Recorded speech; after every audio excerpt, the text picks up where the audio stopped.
শাসকদের কালো হাত ভেঙে দাও, গুড়িয়ে দাও।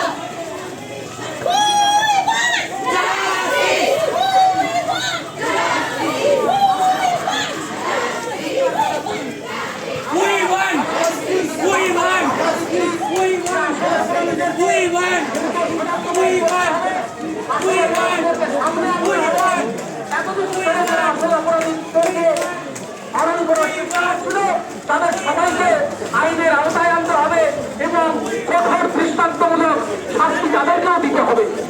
শুধু সেদিনে খুনের সাথে জড়িত যে ব্যক্তি তারা নয়, তাদেরকে যারা আড়াল করছে তাদেরকে এই আইনের আওতায় আনতে হবে। আমরা একসাথে দাবি তুলেছি। গতকাল রাতে আর্জি করে আন্দোলনের মঞ্চ যেভাবে ভেঙে দেওয়া হয়েছে, আন্দোলনরত ছাত্রছাত্রী ডাক্তারদের উপর যেভাবে আক্রমণ সারানো হয়েছে, যেভাবে ডাক্তাররা